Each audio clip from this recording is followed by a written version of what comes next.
Hi guys, my name is Manish Dhawan. A very warm welcome. Today I'm going to tell you a story, and it's a pretty boring story to be honest. And so, if you don't have time, I think you're well advised to switch it off straight away. Although, if you are diabetic or anybody in your family is, then I would suggest that you don't, because this might be life saving. But it'll still be boring, so you got to bear with me. Got zero sense of humor, so you got a lot of pain coming your way. Anyways, uh, the title of the story is D-Bomb. D stands for diabetes. The story starts in the year 2018 while I was attending Professor Bakshi's Flame University session. For the uninitiated, this session is conducted by Professor Bakshi, and it's pretty hard on your stamina. He's a young man, and so for old people, it gets really tough to sit it out. Starts early in the morning and lasts till wee hours of the night of the next morning, and so that was just a trigger. I'm not saying Professor Bakshi is responsible for my diabetes, but yeah, uh, it just needed a trigger, and so that was a trigger. I started seeing some crazy symptoms while I was attending it. I was feeling thirsty a lot. I was drinking like 3 or 4 times more water than I usually do, and I was urinating a lot and I was sweating a lot. Anyways, cut to the chase. I come back, told the story to my wife, and my wife, being a doctor, didn't waste much time, and we got ourselves tested. The test came out. My fasting, ladies and gentlemen, was 200 and fucking 50. Right? That's a bad score, by the way, even if you're doing it postprandial, which is after you had your meal. My fasting was a shocker. And my HbA1c, which is nothing but a 3 month score of your sugar, was 12, which is like as bad as it can get. Alarming statistic. It's not even any ambiguous figure, so that it could hide behind that figure saying that I'm pre-diabetic or anything. This is like writing on the wall, you're outright diabetic.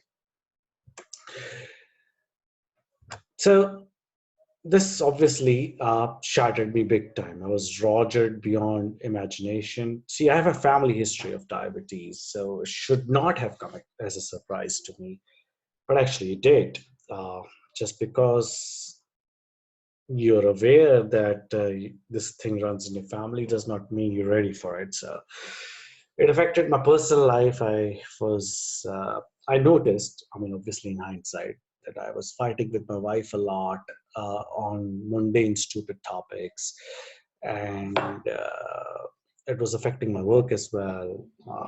I started making all the mistakes in my trading that I usually write blogs about, and it was getting really worse, and almost shit had hit the roof, so to speak. And so this is what the doctor said. See, my wife's been a doctor herself, so she got me in touch with the best uh, endocrinologists in Delhi, and this was the common theme that everybody told me. They told me it's a progressive disease, so there is no coming back. See, either you're diabetic or you're non-diabetic. Once you're a diabetic, it remains with you forever. And then they basically recommended me the ADA diet, which is American Diabetes Association. The diet was that you don't have to eat any fat. You need to count your calories and don't hog food. You eat fruits, you eat vegetable oil, you eat cereals, and you can eat cornflakes. This was their advice, and so I took it. I had no other option because 12 was a shocker. You don't really think. You when you're scared, you just follow instructions. And then they introduced me to 3 per day of these sulfonylurias drugs. We can talk about that later, but essentially, diabetes guys basically have this progression of drugs, guys. You start with metformin, then you put on sulfuries, and then it graduates to insulin and more of it, and then the injections and whatnot. Now, in my case, because it was a steep case, metformin was not even an option, so I was put into this second thingy straight away, 3 a day. Right then, I started asking around, started speaking with the fellow victims, uh, and what I came to know was a pretty sad story, to be honest. Nobody I spoke with, or even acquaintances or hearsay, has ever reversed diabetes with the medications that they were taking. In fact, uh, the medication does not even claim that it solves that problem. I mean, treating diabetes is not even mentioned anywhere. All they do is that they treat the symptoms. And so it was pretty depressing to know that this is like a pitcher plant. You can get in all right, but you can never get out.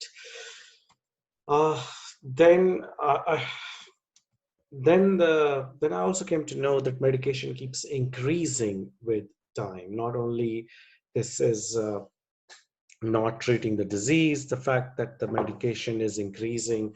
So I speak with my relatives, with my neighbors.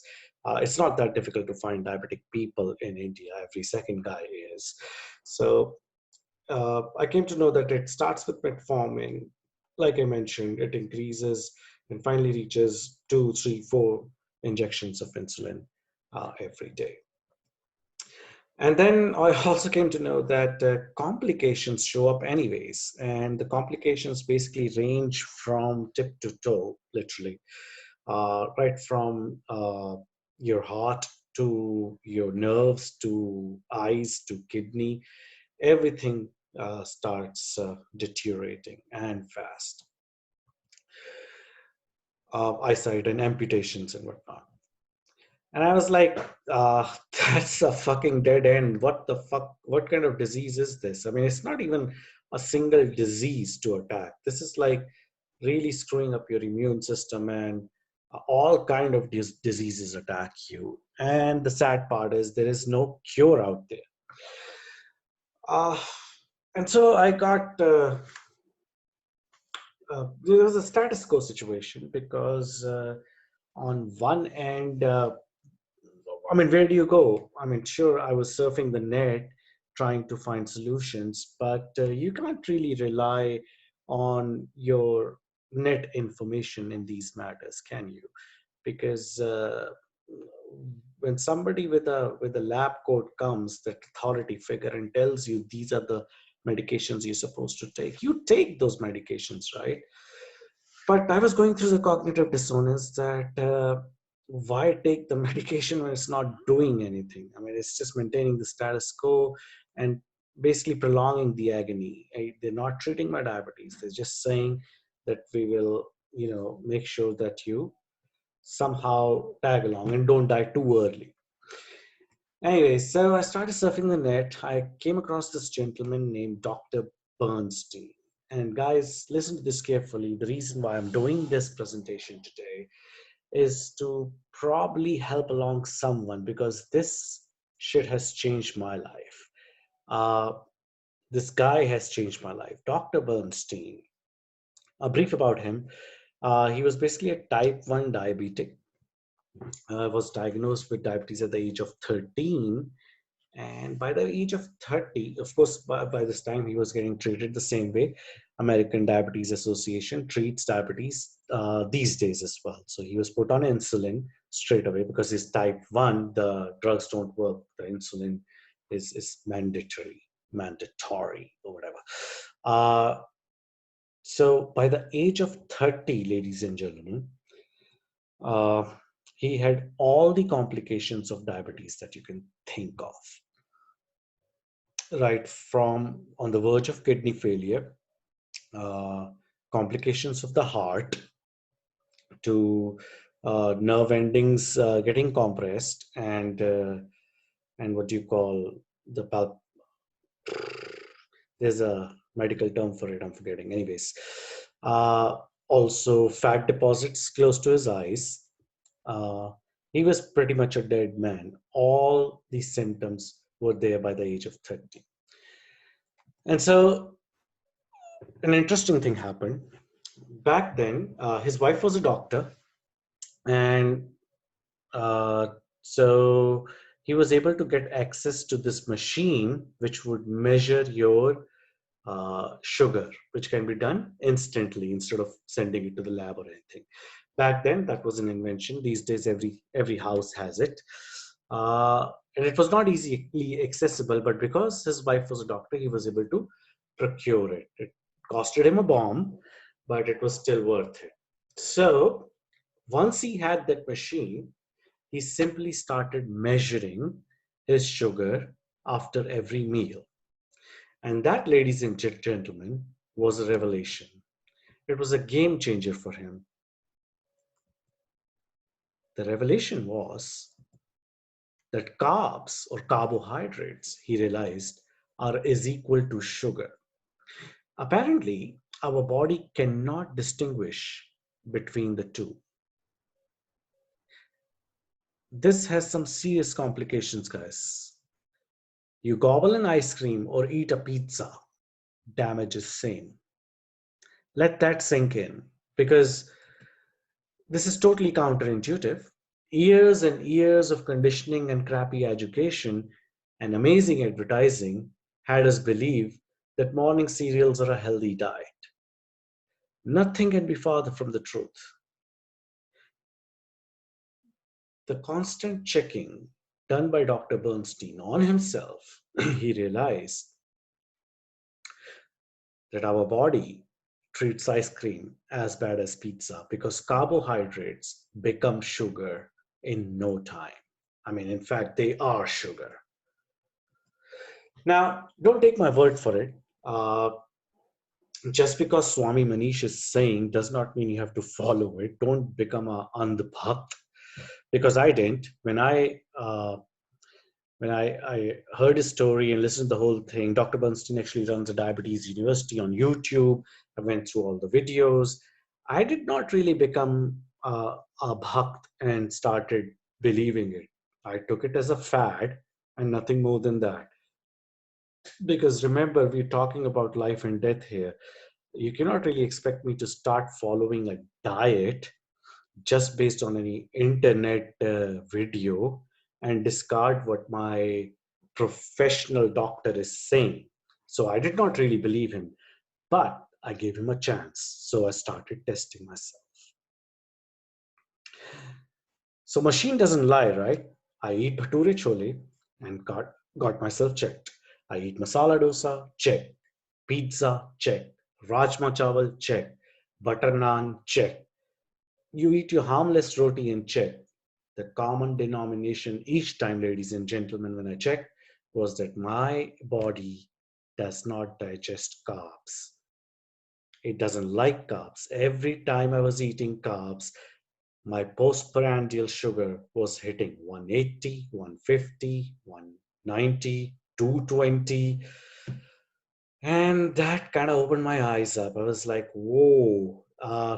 See, no amount of medication can really help you if you're gyrating like from 100 to 200 all the time. So I did that and I was amazed. And then I did it on the other side. You eat a tummy full of eggs and butter. You eat as much as you want of salad and chicken. You have a full roasted chicken or beef steak. You drink a liter of soup. Point is, as long as it's not carbohydrates, your PP sugar will not cross 100 to 120 max. In fact, it will not even go beyond 110 if the carbs less. I'm saying 120 because let's say if you're taking subgis and all as well, which is fine, which is the fine part of the carbs. Now, cut to the chase. This is what happened, guys. When I was diagnosed, my HbA1c was 12. And after 6 months on this diet, my HbA1c has come down to 5.7, which according to ADA is pre-diabetic or non-diabetic. If I go 1 point less, 5.6 is non-diabetic, which is not true, of course. You want this figure to be around 4.5 or 5, nothing more than that. But just see the difference. Seeing is believing, guys. This is a game changer. Once again, I don't want you to trust me on this. All I'm saying is that give it a try. Test yourself after every meal, and the writing would be on the wall. You would realize that there's a lot of mis-selling and miseducation that's happening. Carbohydrates are poison if you're diabetic. In fact, they're poison otherwise as well. Even if you're non-diabetic, you're better off eating good food and not refined carbs. But if you're diabetic, then you can just forget about it. Uh, and once you do that, you'll be adding a lot of numbers to your life. And it's not just about numbers, the quality of life improves as well. I cannot emphasize it enough, guys. Get off carbs, give it a shot, eat high fat uh, diet, which is low carb, high fat. It's called LCHF. Also, would like to bring to this point, missed it in this presentation. There's this forum called D Life. Google it, you'll be able to find it. Uh, this is an amazing forum of these people who are promoting low carb, high fat diet. I actually enrolled with them after, after getting influenced by Dr. Bernstein. And see, this forum really helps, because you've got like-minded people to bounce your ideas through to, and you also know that there are other people who are doing it as well. Because see, remember, you going against the grain, and it's very difficult to be a contrarian, especially when it's a matter of your body and your life and death. So you want to see some success stories, actual people with skin in the game doing it, right? So that's where D Life guys come in. Highly recommend you to enroll for in their forum as well, and see the change for yourself. Don't trust me. Don't become a bhakt. Swami Manish is saying it. You don't have to follow it. Get yourself tested after every meal. Now, here are a few resources. Now, my presentation was very crude and emotional. So, if you want to dig deeper into why carbohydrates suck and intermittent fasting is the solution, you need to watch this presentation with Janav. Just Google it, Seeking Wisdom, Janav, uh, and healthy eating and intermittent fasting. You will come across this. It's an amazing presentation that this dude has done, and he basically explained it very meticulously why and how our body digests the carbs and doesn't like them that much. You can also check out my page on Amazon, detailing the books that you should read to come up to speed, and also the products, the grocery products that you should be buying. Thank you very much for your time, and here's wishing you a very good health. Cheers. Spread the word around. This is one of the rare selfless things I'm doing. uh, uh, so make the most of it. Cheers.